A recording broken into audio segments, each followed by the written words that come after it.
오늘은 이제 고난주일, 종려주일입니다. 이번 주간은 고난주간입니다.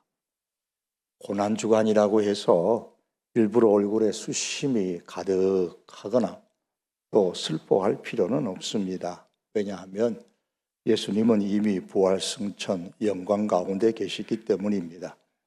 하지만 그렇다고 해서 예수님의 고난주간을 가볍게 생각하지는 말아야 합니다. 슬퍼하지는 않을지라도 왜 예수님께서 고난을 당하셔야만 하셨는지 그 이유와 고난의 의미들을 깊이 묵상하는 기간이 되어야 합니다. 여러분들에게 고난주간에 예수님께서 행하신 행적, 일주일의 행적에 대한 그 기록과 그 행적에 대해서 이미 구약에서 예언된 일부의 말씀들을 정리하여 간지로 여러분에게 나누어 드렸습니다. 그냥 버리지 마시고 매 주일마다, 매 요일마다 그 말씀을 특별히 읽으시고 예수님의 고난을 깊이 묵상하며 고난의 그 의미들을 깨닫고 우리의 삶에 적용하는, 특별히 새벽 기도회를 통해서 많이 묵상하는 그런 삶이 있기를 원합니다.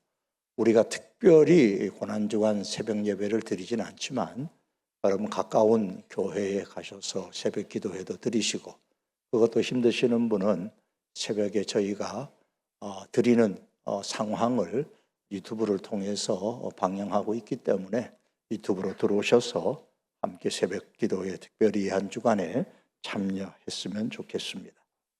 본문의 말씀은 고난주간 금요일에 예수님께서 십자가 위에서 남기신 7마디의 말씀, 즉 가상 7원 가운데의 두 말씀입니다. 내가 목마르다, 그리고 다 이루었다는 말씀입니다.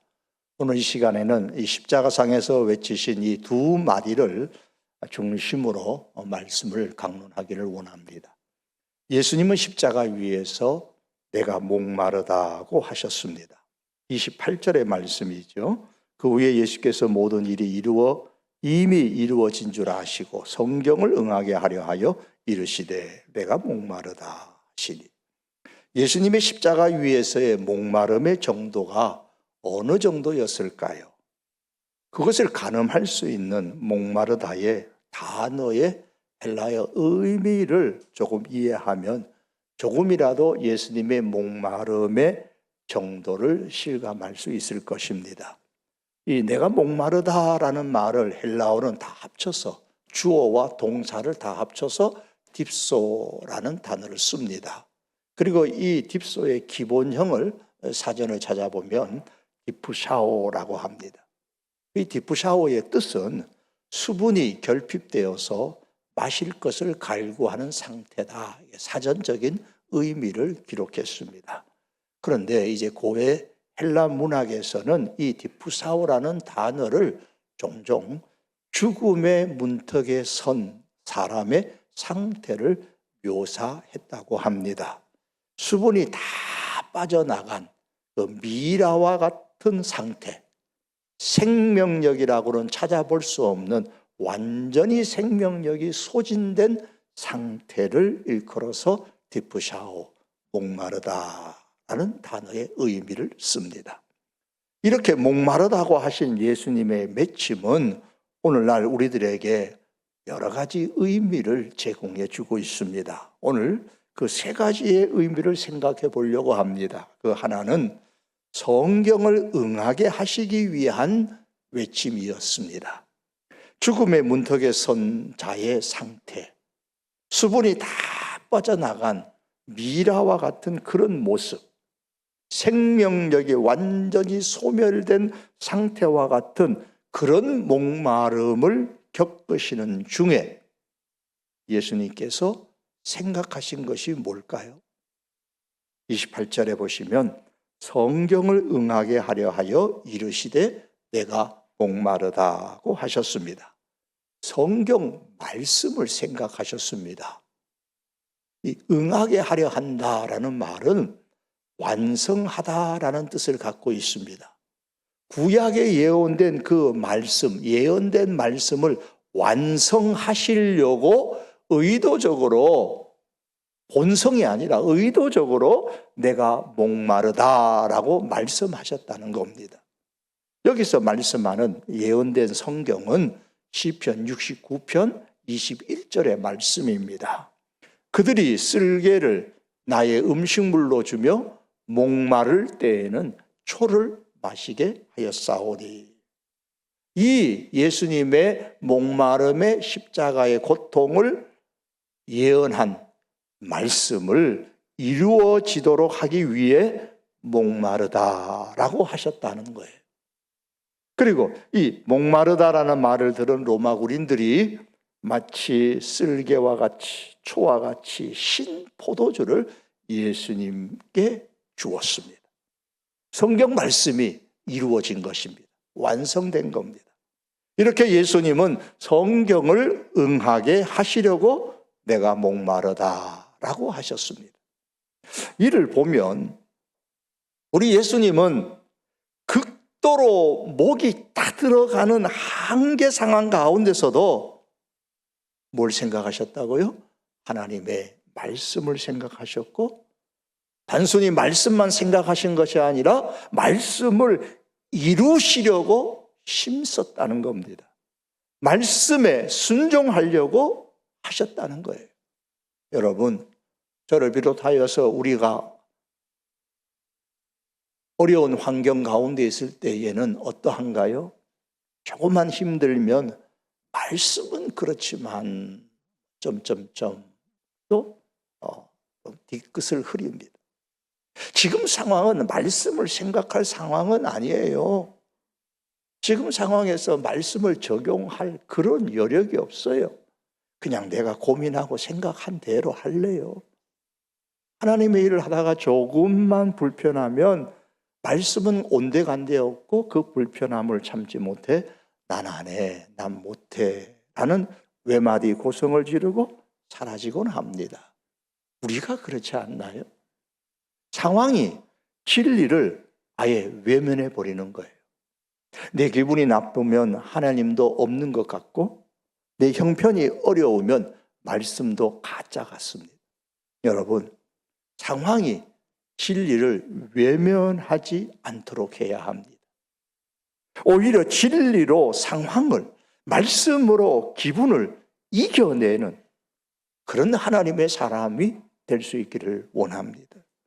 힘들면 힘들수록, 어려울수록, 목마를수록 더 말씀을 생각하고 말씀을 이루기 위하여 힘을 쓰는 우리들이 될 수 있기를 원합니다. 이것이 내가 목마르다라는 예수님의 그 한마디 외침을 깊이 묵상하는 의미입니다. 또 한 가지, 두 번째로 내가 목마르다고 하신 예수님의 그 외침은 가장 밑바닥까지 인간의 연약함을 다 노출시키시고 경험하신 외침입니다. 예수님은 십자가 위에서 죽음으로 목이 타들어가는 그 인간의 한계 상황까지 다 경험하시고 노출시키셨어요. 그래도 하나님의 아들인데 좀 참지. 하나님이신 예수님인데 좀 목마르다고 해서 좀 참으시면 안 되나? 그러지 않으셨어요. 다 드러내셨어요. 자신의 연약함을 그냥 공개적으로 십자가에서 드러내셨습니다. 자신의 그 인간의 연약함, 그것을 온전히 다 경험하셨습니다. 그렇기 때문에 성경은 히브리서 4장 15절에서 예수님에 대해서 우리에게 있는 대제사장은 우리의 연약함을 동정하지 못하실 리가 아니요 모든 일에 우리와 똑같이 시험을 받으신 이로되 죄는 없으심이라고 했습니다. 예수님은 우리 연약함을 다 겪으셨습니다. 인간의 그 약함을 있는 그대로 다 드러내셨습니다. 그렇기 때문에 우리가 연약할 때에 느끼는 그런 감정, 그 마음 우리 주님이 다 아십니다. 우리 세포 하나하나가 느끼는 그 고통의 질감을 그대로 다 느끼시고 알고 계십니다. 그러므로 예수님께서 극도의 목마름을 경험하셨다라는 것은 오늘날 우리가 가장 부끄러운 모습이 있다고 해도 그대로 예수님 앞에 나아가도 결코 거절당하지 않는다라는 것을 보증해 주는 수표와 같은 겁니다. 그러하기에 여러분, 우리가 연약함을 느낄 때에, 문제가 생겼을 때에 나의 그 약함을 자꾸 수치스럽게 생각하고 감추고 숨기려고 그러지 마시고, 그럴수록 담대하게 예수님께로 내 있는 그 약함을 다 가지고 나아가서 은혜의 보좌 앞에 구하시기를 바랍니다. 성경은 히브리서 4장 16절에서 말씀합니다. 그러므로 예수님은 예수님조차도 자신의 약함을 다 드러내시고 자신의 그 연약함을 다 경험하셨기 때문에, 그러므로 우리는 긍휼하심을 받고 때를 따라 돕는 은혜를 얻기 위하여 은혜의 보좌 앞에 담대히 나아갈 것이니라고 말씀은 권면합니다. 사랑하는 성도 여러분, 하나님의 은혜는 내가 연약함 중에도 여전히 우리의 삶 가운데서 강물처럼 우유유유히 흐르고 있다는 그 사실을 한순간도 잊지 않으시기를 바랍니다. 세 번째로, 내가 목마르다고 하신 예수님의 그 외침은 의인의 목마름입니다. 구약 시편 22편 15절에 보시면 이미 예수님이 의인이시지만 이렇게 목마르실 것이다 라는 것을 예언했습니다. 내 힘이 말라 질그릇 조각 같고 내 혀가 입천장에 붙었나이다. 예수님의 십자가의 목마름에 대한 예언을 미리 한 것입니다. 시편 22편은 전체의 내용은 고난받는 의인에 관한 말씀입니다. 따라서 예수님께서 내가 목마르다고 외치신 것은 단순히 시편 22편 15절의 그 예언 한 절만 실현되도록 하시려고 말씀하신 것이 아니라 시편 22편 전체의 주제가 되는 고난받는 의인이 바로 예수님 자신인 것을 강조하시기 위하여 하셨던 외침입니다. 그러므로 예수님께서 십자가 위에서 내가 목마르다고 외친 이 말씀은 시편이 예언한 고난받는 의인임을, 누가? 예수님이 고난받는 의인임을 확증하는 말씀입니다. 그런데 여러분, 좀 생각해 보시면 의인과 목마름은 서로 맞지 않는 좀 불편한 조합이 아닌가요? 의인에게는 목마름이 없어야 하는 것이 아닌가요? 그런데 왜 의인에게, 그것도 죽음의 극한 상황에 이를 정도의 목마름이 있어야 합니까? 고통이 있어야 됩니까? 의인에게 왜 이런 어려움이 있어야 합니까? 상식적으로 생각을 해도, 아니 성경을 봐도 이렇게 말하잖아요. 의인은 하나님의 축복을 받아가지고 시냇가에 심은 나무처럼 번성해야 한다고 말입니다. 목마름은, 결핍과 이 심판은 죄인의 몫이어야 그게 정상이잖아요. 그런데 예수님은 의인이심에도 불구하고 목마르셨습니다. 그 이유가 뭘까요? 죄인인 우리를 의인 만드시기 위해서입니다. 그러므로 의인이신 예수님의 목마름에는 대속의 은혜가 가득히 담겨 있습니다. 성경 베드로전서 3장 18절에 보시면 예수님을 의인이라고 말씀하면서 왜 의인이 목말라야 했는지에 대해서 말씀합니다. 그리스도께서도 단번에 죄를 위하여 죽으사 의인으로서, 의인이시지만 그러나 불의한 자를 대신하셨으니 이는 우리를 하나님 앞으로 인도하려 하심이라. 의인이신 예수님께서 죄인인 우리를 의인 만드시기 위해 기꺼이 의인의 목마름을 담당하셨습니다. 이에 대해서 또한 고린도서 5장 21절은 말씀합니다. 하나님을 죄를 알지도 못하신 즉 의인이신 예수님을 우리를 대신하여, 나를 대신하여 죄로 삼으신 것은 우리로 하여금 그 안에서 하나님의 의가 되게 하려 하심이라. 하나님 보실 때에 의롭다 하기 위해서 하셨다고 말씀합니다. 여러분, 이렇게 예수님은 의인이셨지만 목마름을 기꺼이 담당하셨습니다. 하나님의 뜻을 이루기 위해서 기꺼이 극한의 극도의 그 모든 고통, 불편함, 이것을 다 감수하셨던 것입니다. 우리가 이 진리를 믿는다면 우리는 일상의 삶에서 내게 주어진 그 은혜의 삶의 모습을 너무 값싼 은혜로 전락시키지 말아야 합니다. 너무 가볍게 여기지 말아야 됩니다. 우리가 오늘 하나님 앞에서 심판받지 아니하고 의인의 자리에 앉아 있는 것은 공짜로 누리는 것이지만 그렇다고 대가가 없는 것은 아닙니다. 의인이신 예수님께서 십자가라는 극심한 고통 속에서 자신의 영혼과 육체의 진액을 다 쏟아내며 겪으신 그 목마름의 대가입니다. 그 대가로 우리가 의인의 자리에 앉았습니다.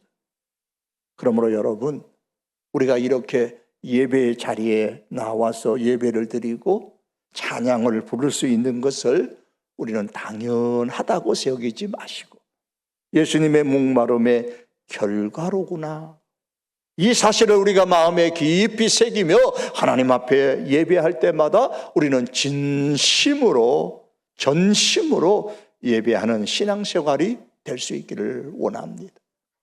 더 나아가서 가장 완벽한 의인이신 예수님조차도 혀가 입천장에 붙는 고난과 목마름을 겪으셨다는 이 사실을 우리가 기억한다면, 이 진리를 우리가 믿는다면, 저와 여러분들이 현재에 직면하고 있는 삶이 너무 메마르고 때로는 힘이 고통스럽다고 할지라도 믿음으로 의인된 우리의 신앙의 정체성이 이 어려움으로, 이 목마름으로 인하여 흔들리지 않는 삶을 살 수 있기를 원합니다. 예수님은 내가 목마르다 하심으로 성경의 말씀을 성취하시고 묵상하셨습니다. 예수님께서는 내가 목마르다 하셨기에 우리의 연약함에도 불구하고 오늘 우리가 은혜의 보좌 앞에 나아갈 수 있게 되었습니다. 예수님의 목마르다 하심은 대속의 은혜가 담긴 의인의 목마름이었습니다. 십자가 위에서 이렇게 내가 목마르다 하신 예수님께서 그 다음에 하신 말씀은 다 이루었다. 29절의 말씀, 거기 신포도주가 가득히 담긴 그릇이 있는지라 사람들이 신포도주를 적신 해면을 우슬초에 메어 예수의 입에 대니. 이 말씀에 의하면 로마 군인들이 예수님의 목마름을 이제 해결하기 위해서 사용한 도구가 나옵니다. 두 가지가 나와요. 그 하나가 우슬초입니다. 이렇게 생긴 거예요. 이 중동 지역에서는 많이 볼 수 있는 그런 풀이라고 합니다. 야생풀이죠. 성경은 이 우슬초라는 단어를 여기에 사용함으로써 의도적으로 출애굽기의 구원을 기억하게 합니다. 우슬초는 애굽에 내린 하나님의 10번째 죽음의 재앙 심판에 있던 날에 이 재앙 심판을 피하기 위해 어린 양의 피를 담아놓은 그 그릇에 우슬초를 이렇게 넣어서, 묶음을 넣어서 피를 묻혀가지고 집 좌우 문 기둥과 그 임방에 바를 때 사용했던 것이죠. 우슬초를 그때 사용했습니다. 그러므로 예수님께서 내가 목마르다고 하셨을 때에 우슬초를 사용했다라는 것은 구약의 말씀과 연관시켜서 예수님이 바로 우리의 참된 유월절 어린 양이시다라는 사실을 드러내기 위한 것입니다. 우슬초로 어린 양의 피를 문에 바른 그 이스라엘에게는 죽음의 심판이 피에서 넘어갔던 것처럼 예수님이 피가 뿌려진 인생에는 심판이 없습니다. 그 다음으로 사용된 도구는 해면입니다. 뭐 이렇게 생겼어요. 제가 확대해가지고 굉장히 크게 보이지만 뭐 종류는 크기는 다양하겠죠. 구멍이 이렇게 많이 나 있다는 것 특징이 하나 있고요. 스펀지 같다는 거예요. 그래서 이 해면은 구멍이 많이 나 있는 바다에 있는 천연 스펀지.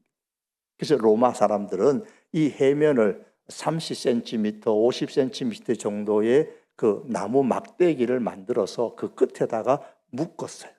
그리고 이 묶은 해면을 어디서 사용하느냐?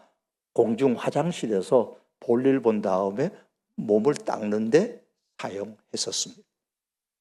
요즘으로 말하면 화장지 대용이다. 쉽게 생각하시면 될 겁니다. 사용 후에는 옆에 준비해둔 그 소금물이나 뭐 식초물 담긴 그 양동이에다가 이렇게 담아서 씻습니다. 그러면 또 다음 사람이 공중 화장실 오면 또 사용도 하겠죠. 그러니까 한마디로 해면을 사용했다라는 말은 아주 더럽다는 말이에요. 천하다는 말이에요. 비천한 거예요, 비천. 그런데 이 우슬초와 해면을 어떻게 사용했습니까? 다시 29절에 보시면 신포도주를 적신 해면을 우슬초에 매어 예수의 입에 대었다 그랬어요. 로마 사람들이 예수님의 십자가 현장에서 여러 개로 묶은 그 우슬초 가지 끝에다가 막대기 대신에 이 우슬초 묶음 가지의 끝에다가 해면을 묶어서 고정시켰습니다. 그리고 그 해면에다가 신포도주를 적셨어요. 그러면은 그 해면의 구멍구멍에 신포도주가 들어가서 고이고 뭐 일회용 컵처럼 되겠죠. 때론 스펀지에 스며들기도 하겠죠. 잘 빨아들입니다. 그 군인들이 이렇게 해가지고 우슬초 가지 끝에 묶어서 십자가에 달리신 예수님 앞에 이렇게 올려서 해면을 어디다 댔다고요? 예수님의 입에다 대었다 그랬습니다. 더러운 해면이 입술에 닿는 순간에 해면의 그 구멍에 저장되어 있던 그 신포도주가 예수님의 입 안으로 이렇게 흘러 들어갔을 겁니다. 예수님은 그 더러운 해면이 떨어지는 그것도 단 것도 아니고 신포도주, 즉 식초 섞은 그런 물을 거부하지 않고 다 받으셨습니다. 이렇게 로마 군인들은 내가 목마르다고 하신 예수님의 소리를 듣고서 고통받는 예수님이 참 불쌍하구나. 그래서 그렇게 한 게 아니고 조롱하는 마음으로 화장실에 볼일 볼 때나 사용하는 그 더럽고 비천한 해면을 그것도 식초 섞은 물에다가 섞어가지고 예수님의 입에다가 대었던 겁니다. 이 조롱의 행동에 대해서 구약성경 시편 69편 21절은 이렇게 예언을 했습니다. 좀 전에도 말씀드렸죠. 그들이 쓸개를 나의 음식물로 주며 목마를 때에는 초를 마시게 하였사오니. 여기서 쓸개라는 것은 동물의 쓸개를 말하는 것이 아니라 식물의 그 쓰고 독성이 있는 그 식물에서 추출한 액체를 말합니다. 예수님께서는 그냥 십자가에 죽으신 것이 아니라 이렇게 조롱과 멸시까지도 해면을 입에 대는 멸시까지도 다 십자가에서 받으셨습니다. 그런데 놀라운 것은 인간은 조롱과 멸시의 목적으로 이 신포도주로 적신 더럽고 비천한 해면을 그 예수님의 입에 댔지만 하나님께서는 세상에서 가장 비천하게 취급받던 이 해면 도구조차도 예수님의 후속사에게 마지막 순간에까지 사용하셨더라는 겁니다. 그럴진데 여러분, 저와 여러분, 우리의 인생이 아무리 보잘것없는 인생이라고 할지라도 하나님께서는 하나님의 뜻을 이루시는 일에 얼마든지 우리의 보잘것없는 그 인생을 사용하실 수 있다는 사실을 우리는 잊지 말아야 합니다. 하나님께서는 구약의 역사에 보시면 가장 혼란한 시대 중에 한 시대였던 그 사사시대에 사사들을 세우셔서 그 백성들을 구원하곤 하셨죠. 그때 엘리트들만 싹 골라가지고 사사로 세우시지를 않으셨잖아요. 사사 에훗은 당시에 요즘으로는 별 아무런 그 차이가 없습니다만 그 당시만 해도 아주 천하게 취급받던 왼손잡이였어요. 삼가는 소를 모는 목동이었고 드보라는 당시에 천대받았던 여인이었습니다. 기드온은 자기 스스로 고백하기를 겁도 많고 약한 자였습니다. 입다는 기생의 아들이었고 잠유 출신이었습니다. 또한 교회사를 보시면 존 번연이라는 사람은 정규 교육을 거의 받지 못한 가난한 땜장이었습니다. 그 당시에 17세기 그 당시에 땜장이는 사회에서 불황자나 질서를 파괴하는 자로 취급할 정도로 천대받는 계층이었습니다.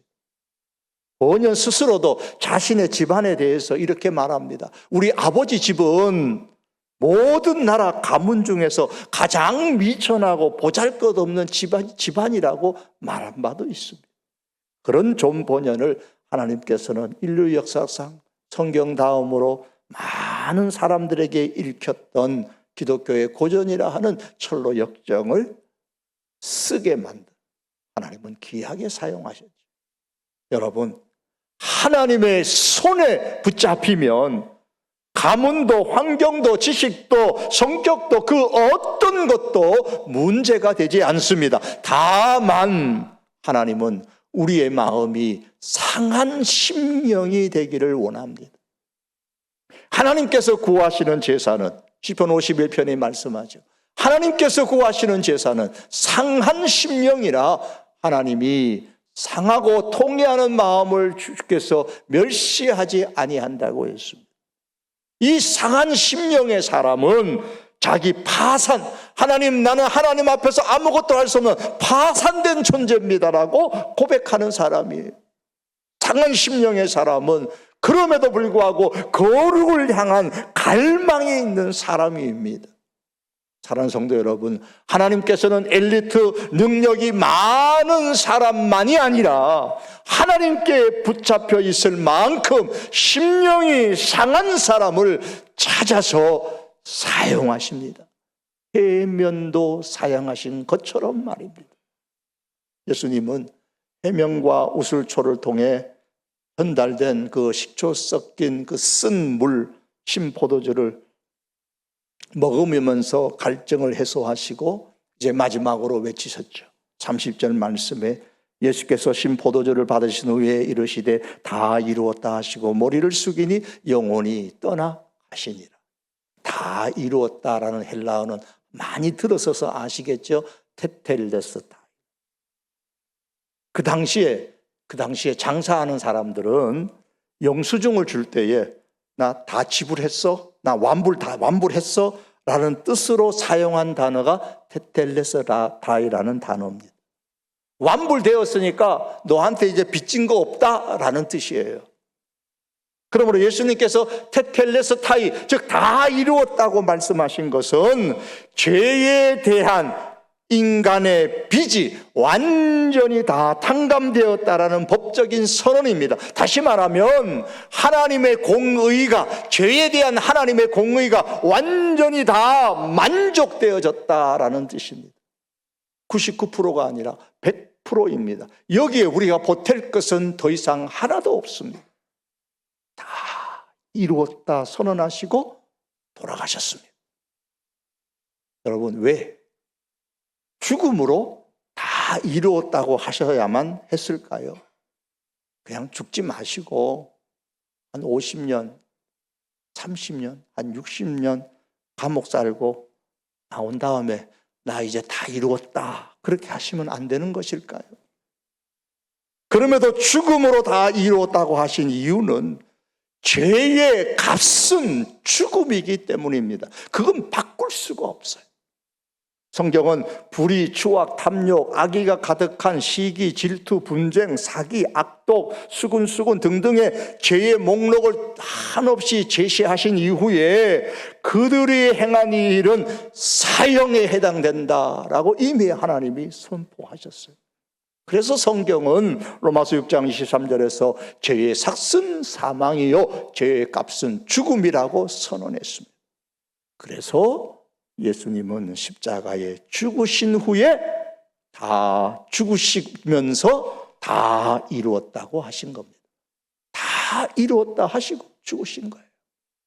그러므로 성도 여러분, 예수님께서 다 이루었다는 이 선언은 예수님의 순종은 완전했고 하나님의 공의는 완벽하게 만족되어졌고, 다시 말하면 우리의 죄는 완벽하게 다 사해졌고, 우리를 향한 하나님의 사랑은 완전하다라는 선언입니다.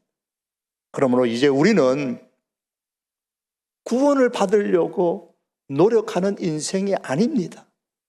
이미 예수님께서 다 이루어 주신 그 구원 위에 우리는 이제 감사함으로 평생을 살아가는 그러한 인생이 될 수 있기를 바랍니다. 말씀을 맺겠습니다.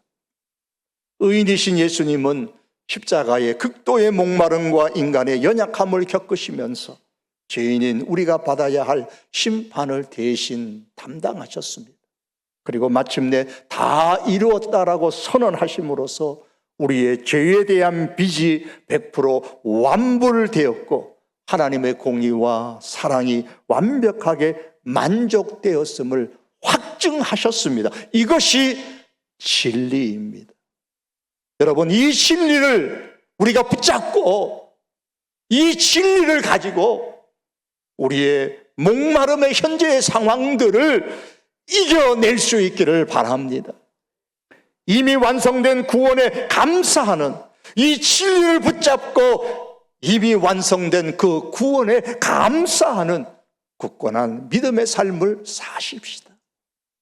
그리고 예수님께서는 인간의 가장 밑바닥 고통까지 다 경험하셨기에 우리의 연약함을 있는 그대로 다 아시고 품어주십니다. 또한 십자가 현장에서 조롱의 목적으로 쓰였던 그 가장 비천한 도구인 해면조차 구원의 사역에 쓰임 받았던 것처럼 하나님은 잘난 사람이 아니라 상한 심령을 가진 사람을 찾으시고 위대한 하나님의 도구로 사용하십니다. 이것은 은혜입니다.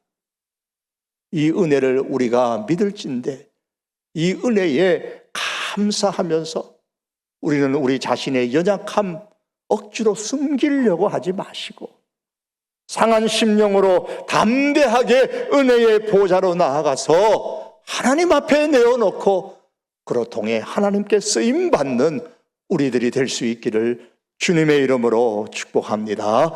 기도드립니다.